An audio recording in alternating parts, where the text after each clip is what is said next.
গত পরশু 29 জুলাই 2025 বিকেল 4টার সময় বরিশাল জেলার বাকেরগঞ্জ পৌরসভার 6 নম্বর ওয়ার্ডের ভরপাশা গ্রামে ঘটে যাওয়া এক নৃশংস ঘটনার বর্ণনা দিচ্ছি, আজ শুনুন। নাজমা বেগম দুপুরে রুটি বেলছিলেন। তাড়াতাড়ি রান্না শেষ করতে হতো। হাসান কখন ঘরে ঢুকে কি চায় বলা যায় না। সেদিন দুপুরে সে এসে দাঁড়ালো বারান্দায়। 5,000 টাকা দে। আবার কই থেকে দেবো বাবা? দিতে হবে, নইলে এক এক করে সব ভাঙবো। এরপর শুরু হলো চেনা দৃশ্য। জানালার কাঁচ, টিভি রিমোট, চুলার পাশে রাখা পিরিচ সব ভেঙে পড়েছে একে একে। ঘরের কাচের জিনিস ভেঙে ছড়িয়ে যায় মেঝেতে। মা বাধা দিলে হাসান দৌড়ে এসে চুলের মুঠি ধরে টান দেয়। নাজমার গায়ে ধাক্কা লেগে পড়ে যায় সে। বাইরে ছিলেন জাফর গাজী। সেই মুহূর্তে ছুটে এসে সে স্ত্রীর অবস্থা দেখে আর নিজেকে সামলাতে পারেন না। তুই নিজের মাকে মারছিস? সঙ্গে সঙ্গে হাসান উত্তর দেয়, তোরে তো এখনই খুন করব। চোখ মুখ জ্বলছিল হাসানের। এক লাফে সে বাবার উপর ঝাঁপিয়ে পড়ে। নাজমা তখন নিজেকে টেনে তুলেই স্বামীকে বাঁচাতে ছুটে আসেন। এই তিনজনের মধ্যে তখন চলছিল শারীরিক ধাক্কাধাক্কি, ধস্তাধস্তি। হঠাৎ পাশের দেয়ালে রাখা একটা লোহার পাইপ হাতে নেন জাফর। কিছু বুঝে ওঠার আগেই 3টি 4টি 5টি আঘাত করে ছেলেকে। পাশে দাঁড়িয়ে থাকা নাজমা বেগম পেছন থেকে ছেলেকে ধরে রাখে। থেমে যা বাবা, থেমে যা। তবে কণ্ঠে মমতা নয়, ছিল আতঙ্কের কাঁপন। হাসান চিৎকার করে পড়ে যায়। বেজে ভিজে উঠল রক্তে, শরীর নিস্তেজ। 999 একটি আত্মসমর্পণের ডাক। 5 মিনিট, 10 মিনিট নীরবতা। তারপর জাফর গাজী মোবাইল হাতে তুলে নিলেন। চোখে জল, ঠোঁটে ধরা সত্যের কর্কশ স্বীকারোক্তি। আমি জাফর গাজী, ভরপাশা বাকেরগঞ্জ। আমার স্ত্রী নাজমা আর আমি আমাদের ছেলেকে মেরে ফেলেছি। আমরা থানায় আসছি, আমাদের গ্রেপ্তার করুন। পাশে তখন নাজমা বসে, স্তব্ধ মুখে ছেলের পায়ের কাছে। যার জন্য এই জীবন দিলাম, সেই আজ আমাদের জীবনটাই নিয়ে নিল। এই ছিল তার অব্যক্ত স্বীকারোক্তি। পায়ে পায়ে দুজনে হেঁটে যান থানায়। হাতে হাতে নয়, চোখে চোখও নয়, শুধু অদ্ভুত নিস্তব্ধতা। পুলিশকে কিছু বলতে হয়নি। জাফর গাজী সরাসরি বলেন, হ্যাঁ, আমি ওকে মেরেছি। আমার স্ত্রী তাকে ধরে রেখেছিল। আমাদের বাঁচার আর উপায় ছিল না। বাকেরগঞ্জ থানার ওসি আবুল কালাম আজাদ নিজেই বিষয়টি নিশ্চিত করেন। দুপুরে 5,000 টাকা চেয়ে ঘরে ভাঙচুর করছিল ছেলে। তখন বাবা মাকে মারধর শুরু করে। এক পর্যায়ে তারা ছেলেকে পাইপ দিয়ে মারধর করলে ঘটনাস্থলেই সে মারা যায়। বিকেল 4টার দিকে থানায় এসে আত্মসমর্পণ করে। লাশটি পরে ময়নাতদন্তের জন্য বরিশাল শের-ই-বাংলা মেডিকেল কলেজে পাঠানো হয়। প্রতিবেশীরা বলেন, ওই ছেলেটা মারধর করতো মা বাবাকে নিয়ম করে। আমরা কতবার থামাতে গেছি। এক নারী বলেন, নাজমা বেগম আমাদের একদিন বলেছিলেন, আমার মৃত্যুর আগেই হাসান যদি মরে তবেই শান্তি পাবো। আমরা ওনার উপর রাগ করেছিলাম। আজ বুঝি কেন বলেছিলেন। এই ঘটনা এখন শুধু একটি পিতামাতার হত্যাকাণ্ড নয়, বরং প্রশ্ন তুলেছে, একজন মা বাবা কত দূর যেতে পারে সন্তানকে রক্ষা করতে গিয়ে। মাদকাসক্তির শেষ পরিণতি কি? সমাজ কি সত্যি প্রস্তুত হয়েছে এই ব্যাধিকে মোকাবেলা করতে?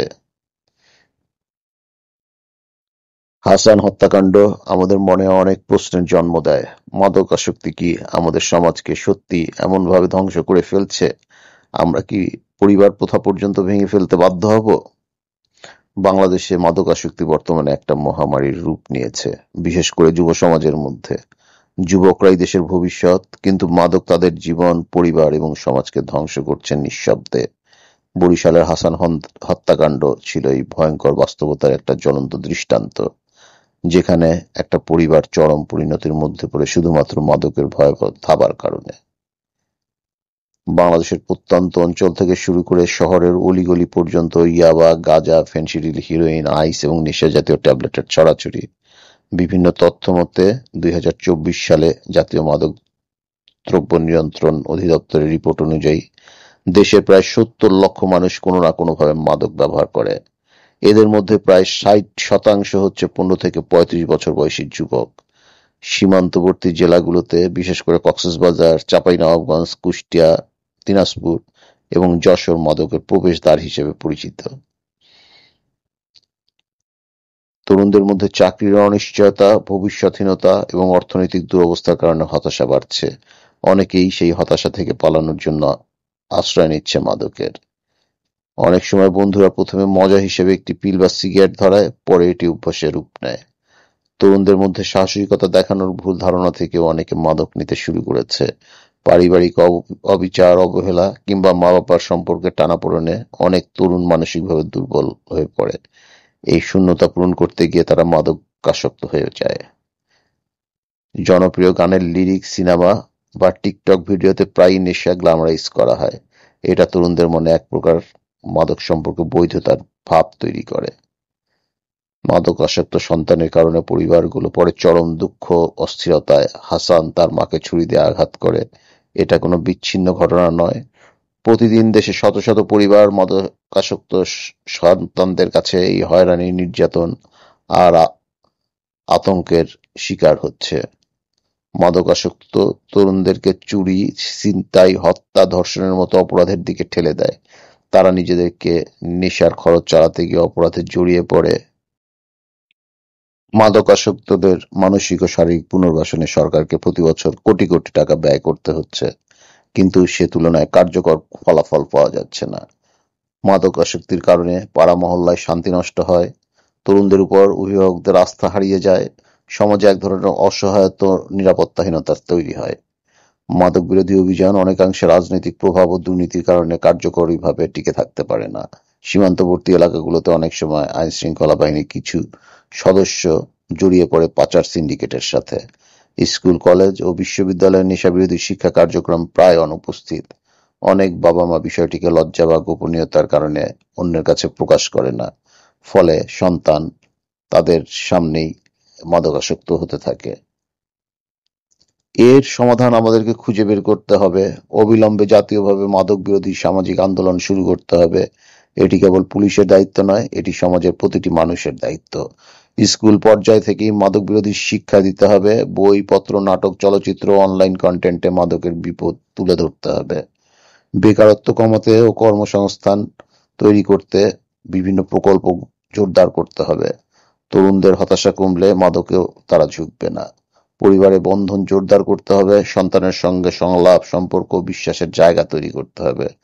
গোপন রিপোর্টিং এবং নির্ভরযোগ্য চিকিৎসা কেন্দ্র তৈরি করতে হবে। অনেক পরিবার লজ্জায় সন্তানদের মাদকাসক্তির কথা বলতে পারেন না। এক্ষেত্রে গোপনীয় হেল্পলাইন ও কাউন্সেলিং জরুরি হয়ে পড়ে। শেষে বলা যায়, বরিশালের হাসান তার বাবা-মায়ের কাছে বারবার অর্থ দাবি করছিল, আঘাত করছিল, জীবনযাপনকে অসহনীয় করে তুলছিল। এক পর্যায়ে নিজের সন্তানকে রক্ষা না করে হত্যা করাই তার মা-বাবার বাঁচার উপায় হয়ে দাঁড়ায়। এই ঘটনা আমাদের সমাজের একটি নির্মম চিত্র তুলে ধরে, যেখানে পরিবার হয়ে ওঠে অপরাধী কেবল সমাজ ও রাষ্ট্রের ব্যর্থতার কারণে। এই সামাজিক ব্যর্থতা শুধুমাত্র বিচার দিয়ে মাপ করা যাবে না।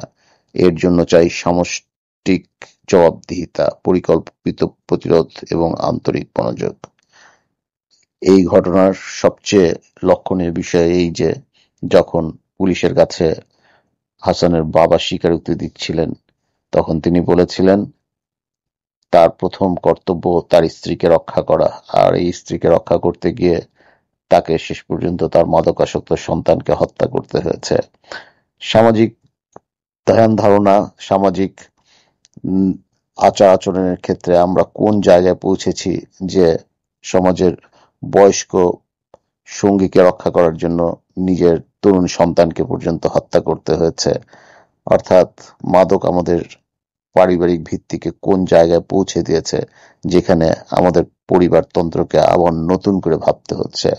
আসুন আমরা এই জটিল, কুটিল এবং এই অসহনীয় একটা পরিস্থিতি থেকে বের হয়ে আসার সর্বাত্মক চেষ্টা করতে থাকি এবং আমরা আমাদের যার যতটুকু সামর্থ্য আছে ততটুকু সামর্থ্য দিয়ে মাদককে প্রতিরোধ করি এবং আমার সমাজে প্রতিটা তরুণ, প্রতিটা যুবক যেন মাদকের প্রতি না বলতে শেখে, মাদককে না বলতে শেখে, সেই ধরনের মোটিভেশন, সেই ধরনের উন্মাদনা তাদের মধ্যে তৈরি করি।